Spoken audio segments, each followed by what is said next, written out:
계시록 11장 8절부터 13절까지 낭독하겠습니다.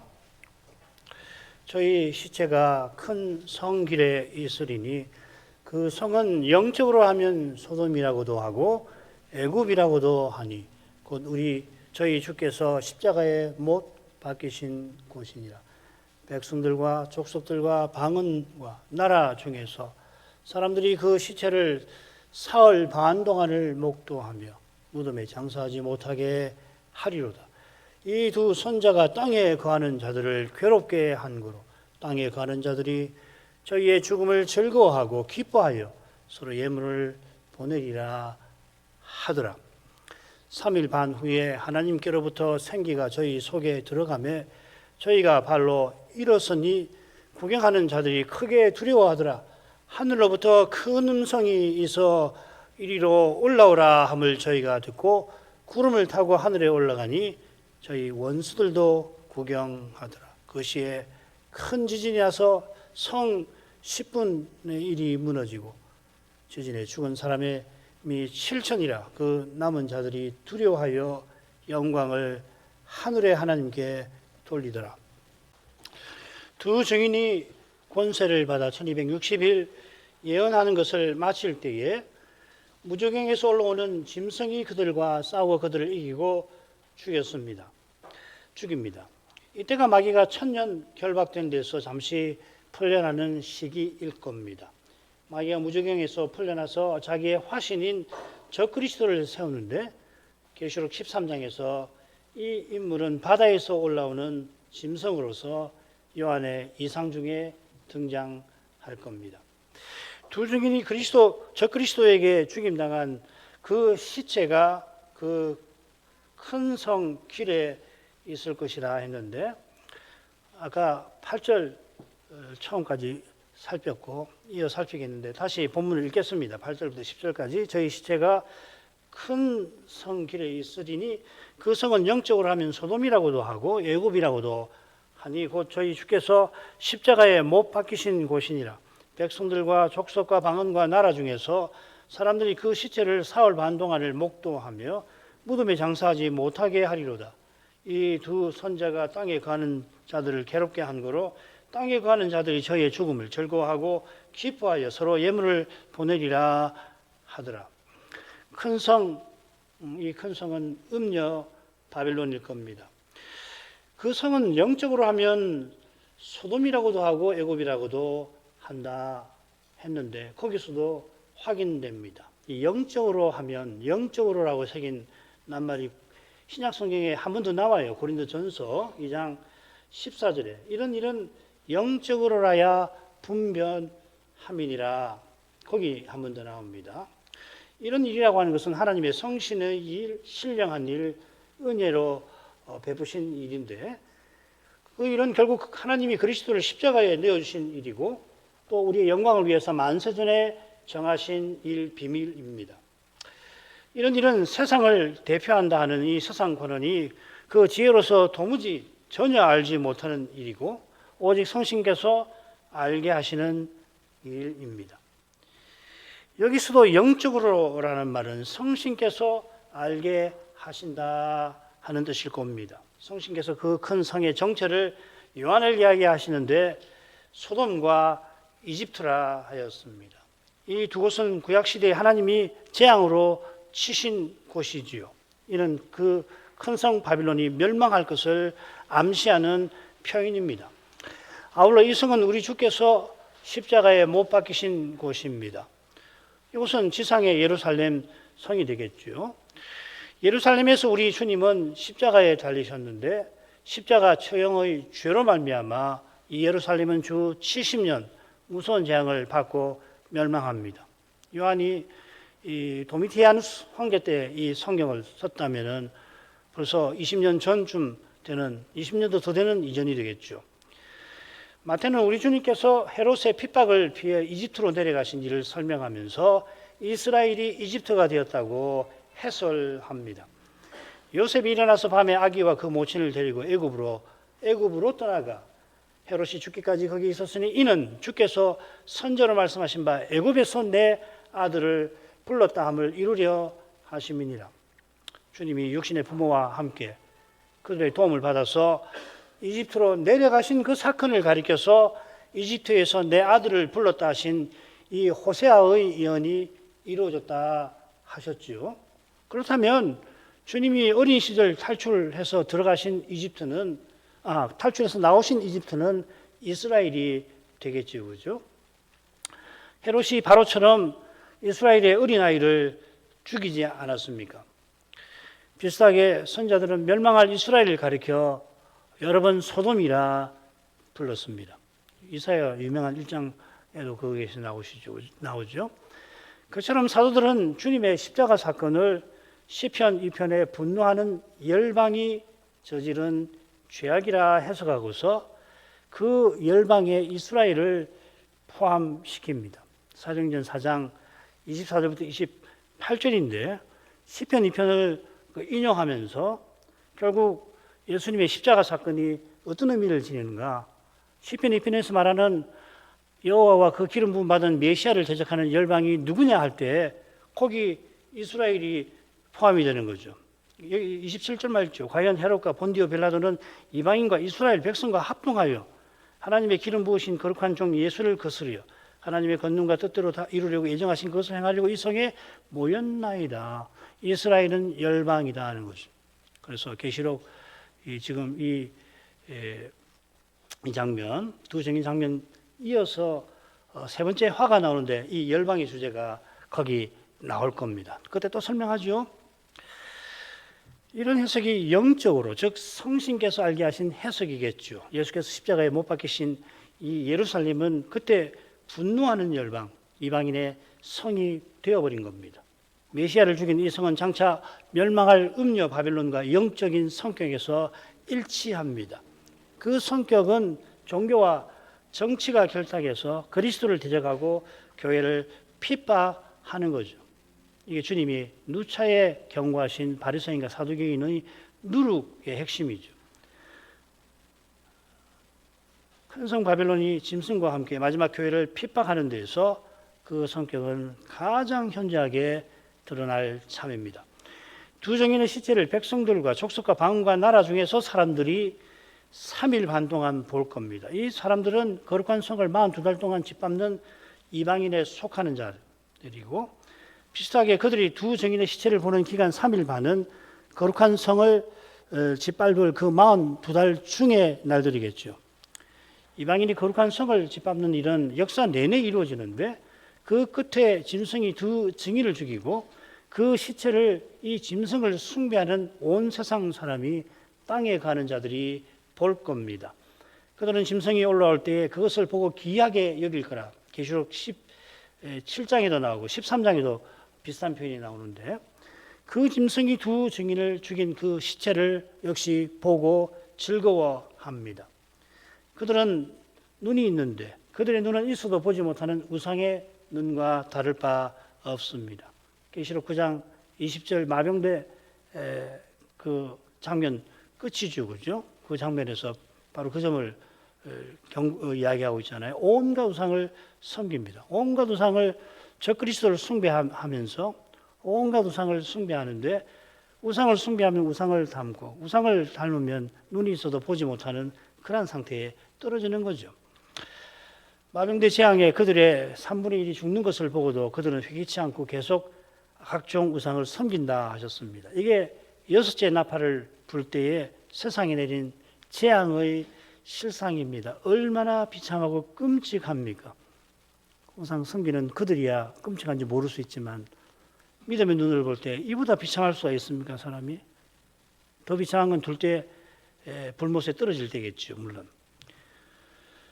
그들이 두 증인의 시체를 보는 태도와 심정은 하나님께서 눈 주신 뜻을 깡그리 짓밟는 것입니다. 눈, 이성 뭐 이런 거 다 포함하겠죠. 그런 까닭에 그들은 두 증인의 시체를 무덤에 장사하지 못하게 합니다. 저 옛날 블레셋 골리앗이 자기에게 다가오는 소년 다윗을 보고는 자기 신들의 이름으로 그를 저주하면서 내가 너의 고기를 공중의 새들과 들짐승에게 주리라고 장담하였습니다. 시체가 안장되지 못하는 것이 고대 근동에서는 신의 저주였던 것입니다.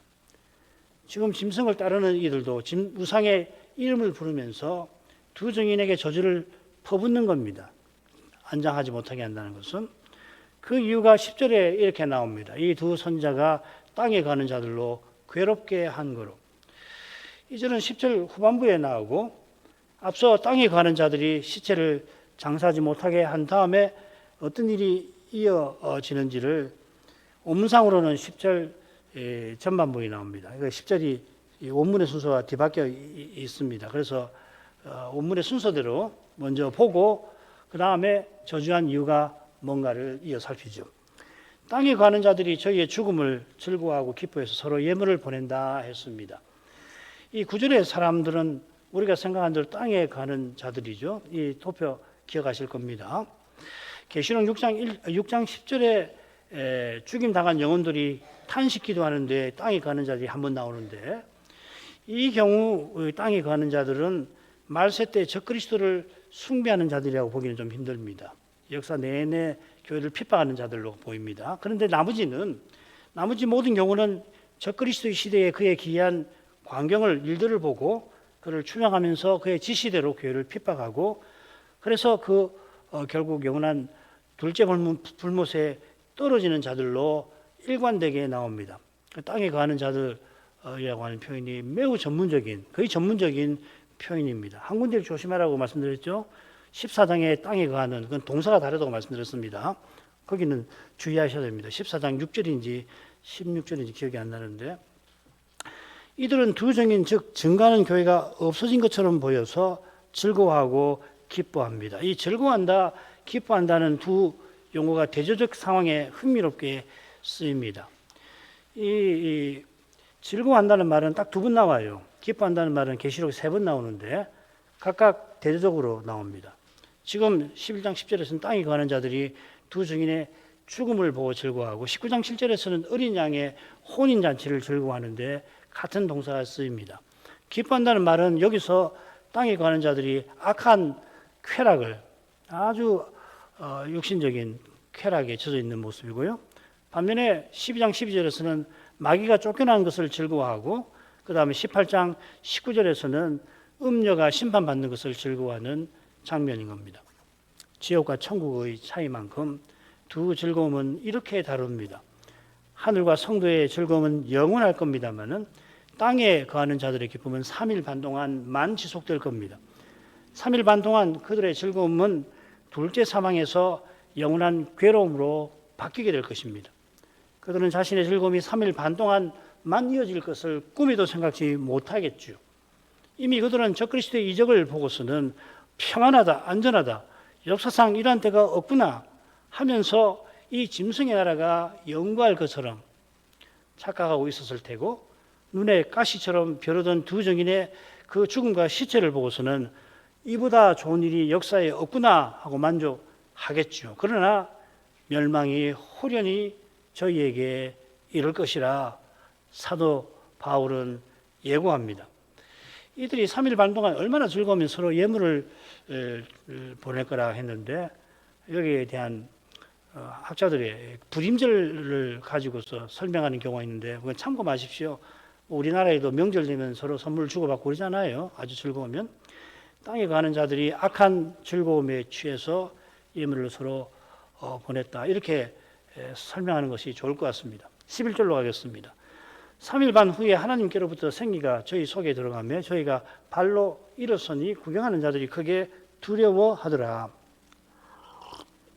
10절까지는 전에도 말씀드린 것처럼 끝에 하더라 하고서 표현이 나와서 하나님께서 요한에게 말씀하신 내용이 3절부터 10절까지로 그렇게 번역이 되어 있는 거죠. 그죠? 그렇게 되겠죠.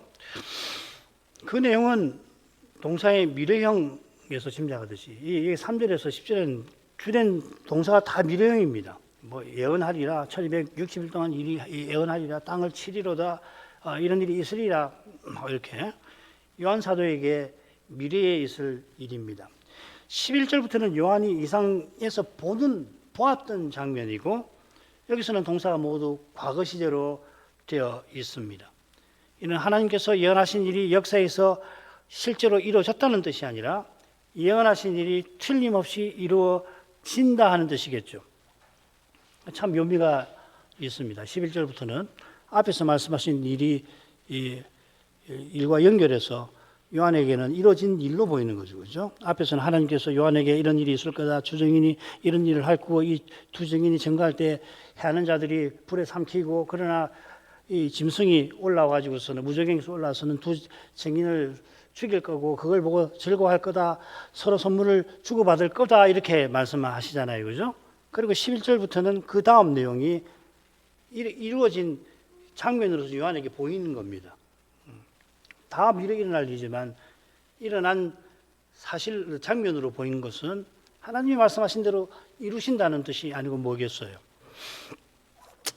이런 두 증인이 짐승에게 죽임당할 거고 그들의 시체를 땅에 가는 자들이 즐거워할 거라 하는 말씀과 붙어 있지만 그 말씀과 얼른 정반대되는 장면을 통해서 생생하게 드러나고 있습니다. 3일 반 동안 그들의 시체가 안장되지 못하고 악한 자들에게 수치당할 거라고 하셨는데 3일 반 후에 놀라운 일이 요한이 보는 이상에서 발생했습니다.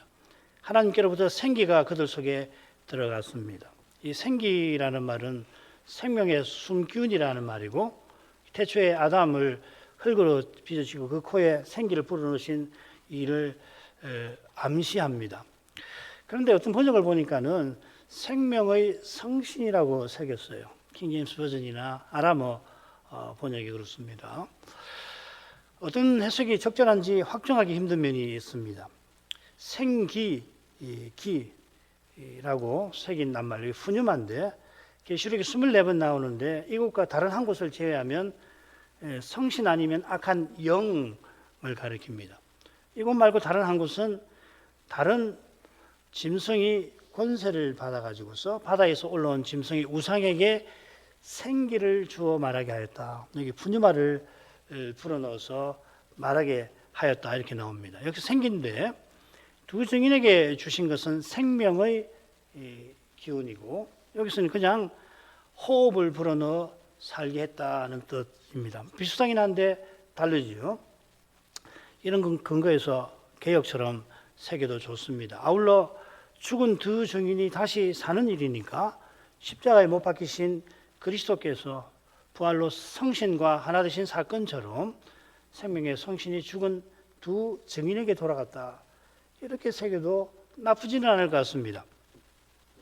아울러 다른 짐승이 우상에게 생기를 주는 것과 달리 하나님께로부터 생명의 생기가 죽은 두 증인에게 들어갔다 했으니까 이 마치 어떤 인격이 나와서 들어가는 것처럼 생명의 성신께 어울리는 것도 같아.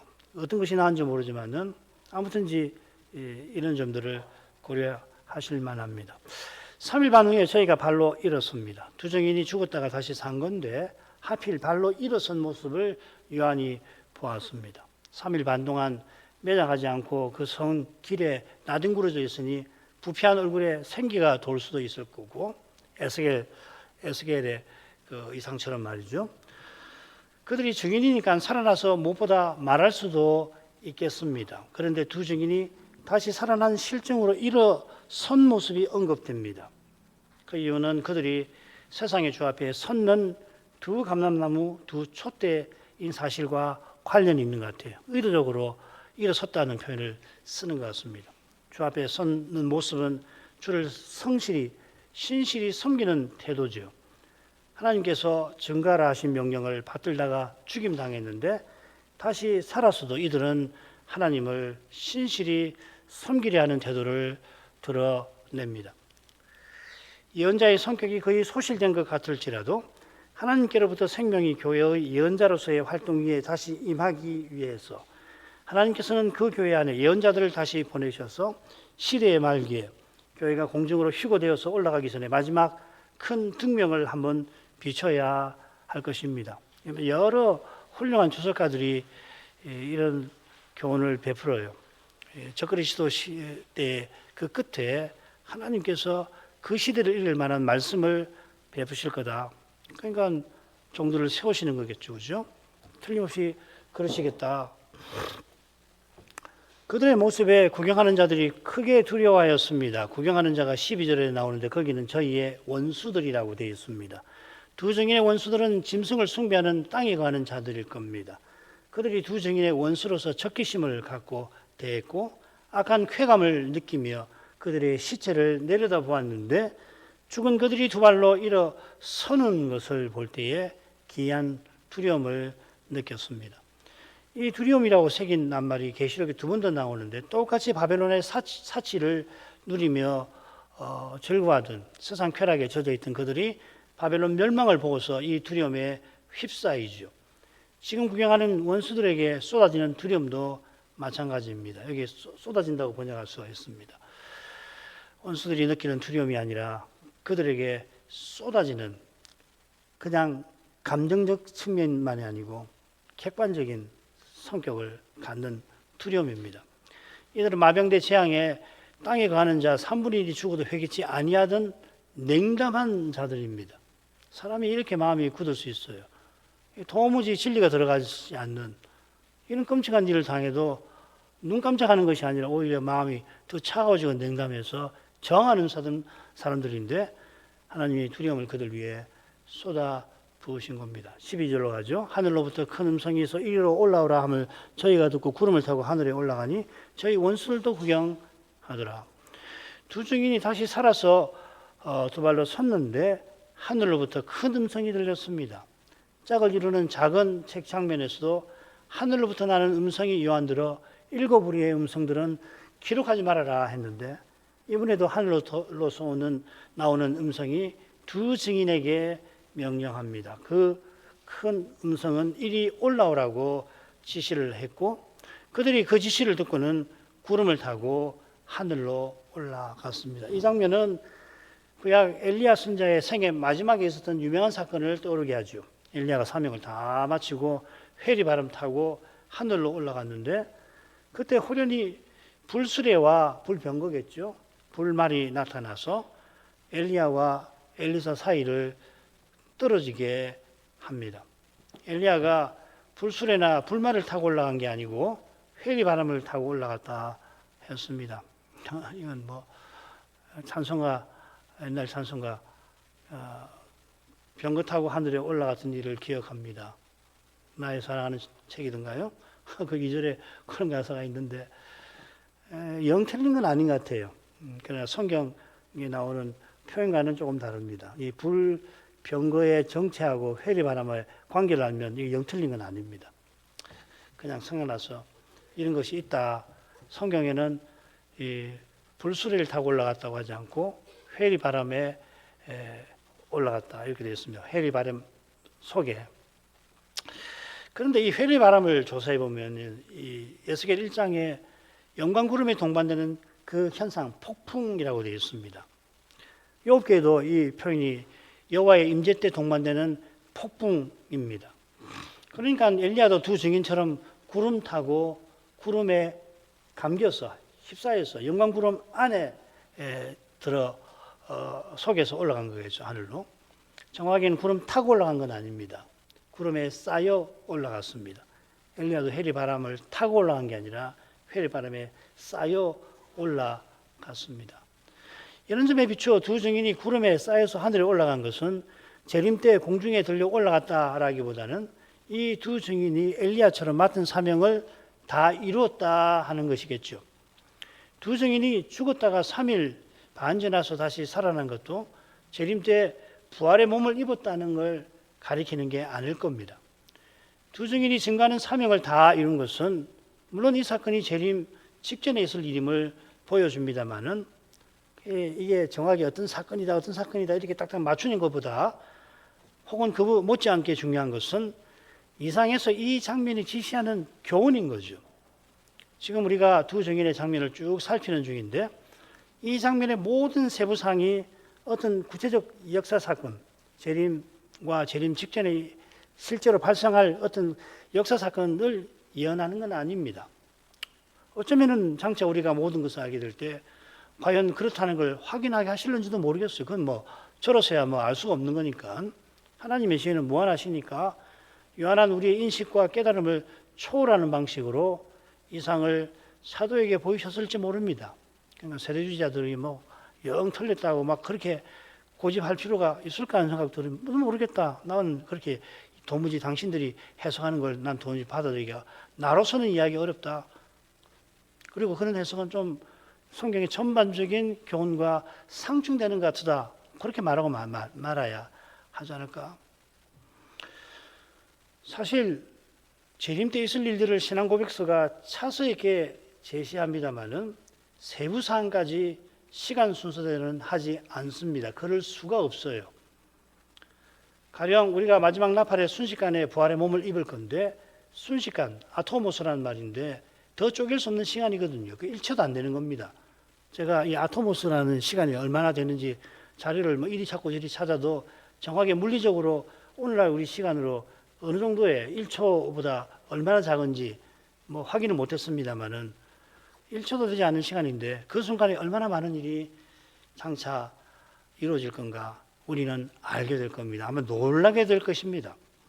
웨스민 신앙고백서나 하이델베르크 영문답은 먼저 최후 심판이 있고 이어서 의인이 영원한 생명에 들어간다. 이런 순서로 기술을 해놓았고 소인이 문답은 순서가 바뀌어 제시됩니다.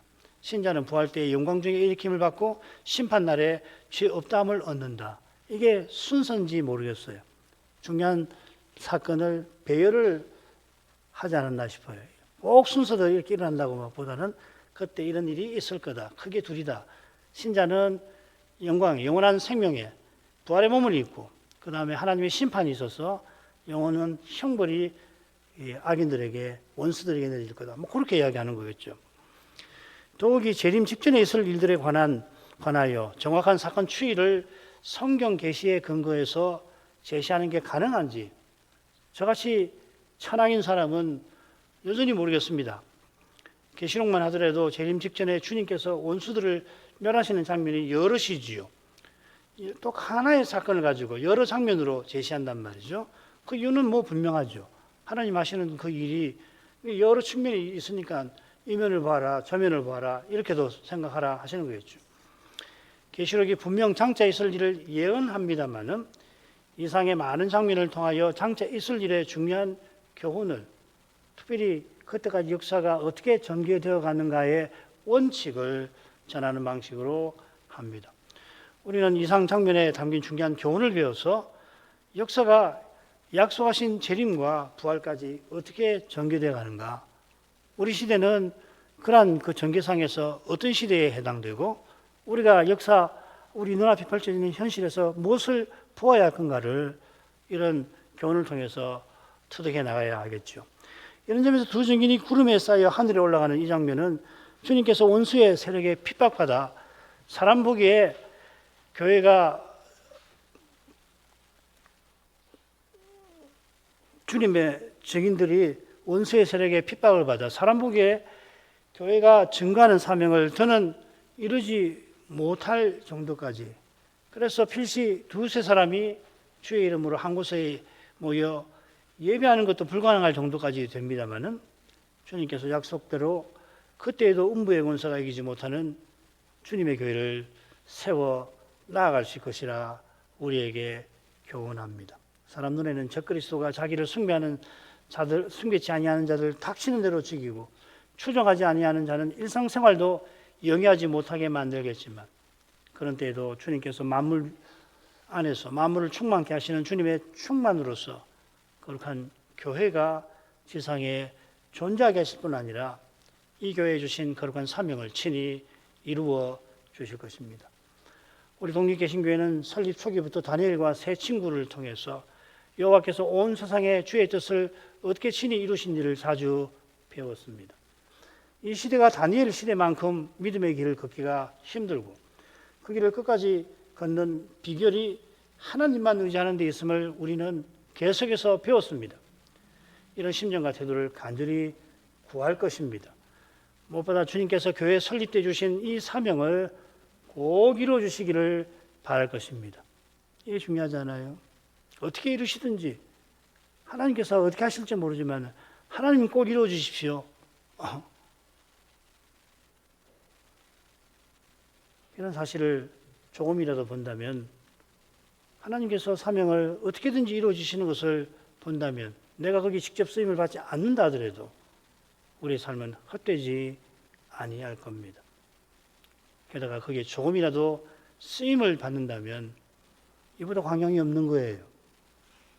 교회 이름 하나 유지하기 위해서 우리가 지금까지 믿어 이렇게 온 거 아니지 않습니까? 이게 이상한 말입니까? 교회 이름이 중요하지 않잖아요. 교회다운 교회, 그리스도의 역사하심을 드러내고 그리스도께서 이 시대에 하시는 일에 쓰임을 받는 교회, 그게 중요하잖아요. 본질이 중요한 겁니다. 본질을 추구해야 합니다. 그러지 않으면 결국 형식에 갇히는 거예요. 왜 형식에 갇히겠습니까? 왜 그렇게 되는 겁니까? 육의 몸에 썩고 부끄럽고 약한 문제에 시달려서 그런 겁니다. 그 문제를 푸는 길은 오직 하나예요. 그리스도를 전심으로 믿고 의지하는 것밖에 없습니다. 그리스도가 드러나면 족한 거예요. 이 몸에서 그리스도가 좋은 게 되시면 그보다 좋은 것이 없는 거라고요. 그럼 족한 거라고요. 나머지는 주님이 하시는 거라고. 원하시는 사람을 원하시는 때에 원하시는 만큼 하시면 되는 겁니다. 그게 중요하지 않습니까? 무엇을 추구하는가?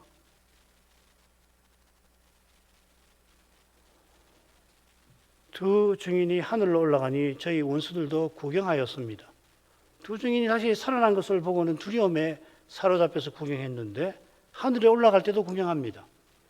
이 장면은 주님 승천 시에 제자들이 자세히 하늘을 본 일을 떠오르게 합니다마는 그때와 달리 지금 원수들이 구경하였습니다. 주님께서 승천하신 일은 제자들에게 중요한 계시, 재림의 계시였는데 너희가 본 그대로 내가 다시 오리라. 위대한 재림의 계시 아니에요. 지금은 원수들에 대한 하나님의 경고처럼 보입니다. 이게 13절과 바로 연결되겠죠. 그 시에 큰 지진이 나서 성 10분의 1이 무너지고 지진에 죽은 사람이 7천이라. 그 남은 자들이 두려워하여 영광을 하나님께 돌리더라.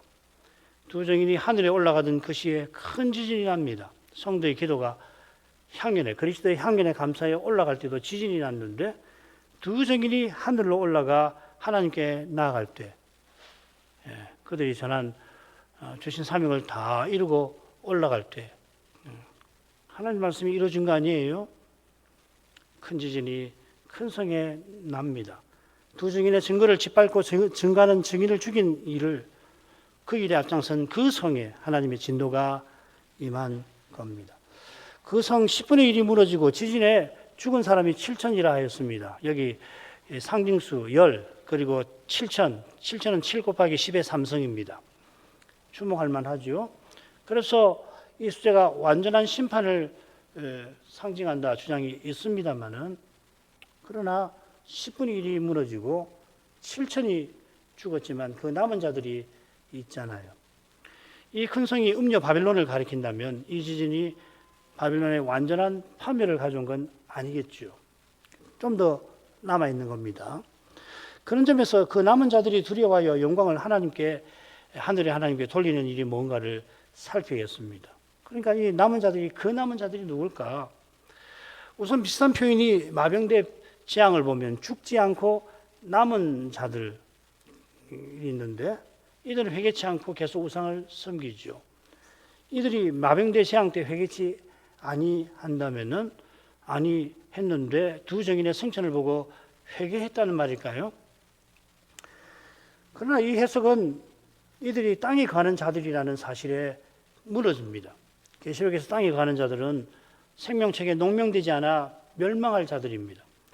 아울러 두 증인의 증거 사역이 마친 때니까 말씀 듣고 회개할 가능성이 없어질 겁니다. 게다가 두 증인의 증거 사역도 하나님의 심판을 경고하고 선언하여서 땅에 가는 자들을 괴롭게 하는 것이었습니다.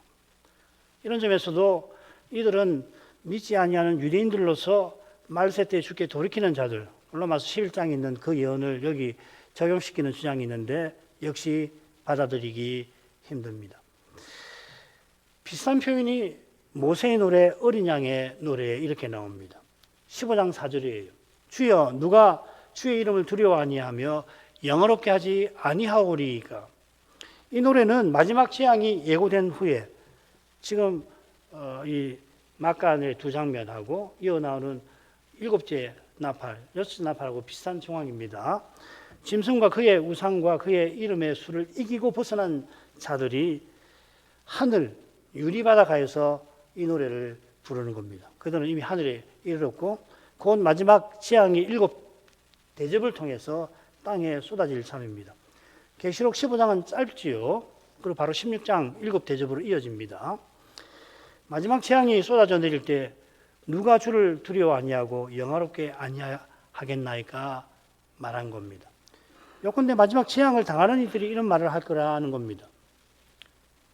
이것을 위해서 참고할 만한 말씀이 느부갓네살의 경우입니다. 느부갓네살이 다니엘 4장에 보면 자기 왕국의 영광을 자랑하다가 예언대로 7대 짐승처럼 살다가 다시 예언대로 왕위에 회복되었을 때죠. 하나님을 두려워하며 영광을 돌렸습니다. 여기 보면 이 큰 바벨론 내가 건설하여, 여기도 이 바벨론이 나옵니다. 느부갓네살이 하늘의 왕을, 여기도 하늘의 왕, 하늘의 하나님, 하늘의 왕 찬양하며 칭송하며 존경하였노니, 하나님이 그가 그렇게 하지 않을 수 없도록 거룩한 위엄을 드러내신 겁니다. 그러나 그는 참으로 회개한 건 아닙니다. 그처럼 남은 자들도 하나님의 일에 압도되어서 그런 반응을 보였을 뿐이라고 해석하는 것이 가장 그나마 원만한 해석으로 생각됩니다. 자, 이만큼 하고 마치죠. 기도하겠습니다. 걸어가신 아버지 두 증인이 증거하는 사명을 끝까지 이루게 하시는 것처럼 그 사명이 마치게 될 때에 그들을 해하려는 원수의 권세가 잠시 막강해서 음부의 권세도 이기지 못하는 그 교회를 마치 없어지게 할 만큼 그렇게 강력하게 역사하게 될 것을 알려주셨습니다. 주의 충직한 종이 50년도 넘는 과거에 그런 비슷한 일이 그때 벌써 일어나고 있다고 밝히면서 이 시대에 주님의 교회답게 살아가는 길이 얼마나 힘겨울 수 있는지를 우리에게 알려주었습니다만 저희가 미국에서 그 교훈을 미처 제대로 살피고 받들지 못한 것을 이제도 주의 앞에 겸손히 아뢰오며 저의 이런 부족, 결핍 또 주의 앞에 드러난 큰 죄를 회개치 않을 수가 없나이다. 아버지, 저희가 주의 말씀을 더욱 사모하게 하셔서 이 두려운 시대의 도전을 식별할 뿐 아니라 그 도전에 맞설 수 있게 하여 주옵소서. 무엇이 중요한지 놓치지 말게 하옵시고 그래서 믿음의 길에 혹시 혼자만 남은 것처럼 느껴지는 그런 때라도 여호와 하나님을 전심으로 바라보게 해주시고 그리하여서 주께서 성신의 감화와 말씀의 빛을 통하여 계속해서 보여주시는 그 길을 끝까지 걸어가게 해주시기를 소원하게 하옵소서. 이러한 일을 내다보시고 깨어 근신하라 하신 주님께서 십자가 지시기 2, 3일 전에 이런 일을 그렇게 강조해서 교훈하신 그때 그 심정을 저희가 조금이라도 헤아려 이러한 시대가 주님의 재림을 바라는 태도를 아무리 시대착오적이라고 그렇게 멸시하며 말할지라도 내가 속히 오리라 하시는 주님의 약속을 저희는 더욱 굳게 붙들며 다만 이 땅에 살게 하시는 동안 함께 그리고 각각 주님의 의도하심을 드러내며 할 수만 있다면 주님 이루어 가시는 그 일에 쓰임을 받으며 살아가게 하시옵소서. 예수님 이름으로 기도합니다. 아멘.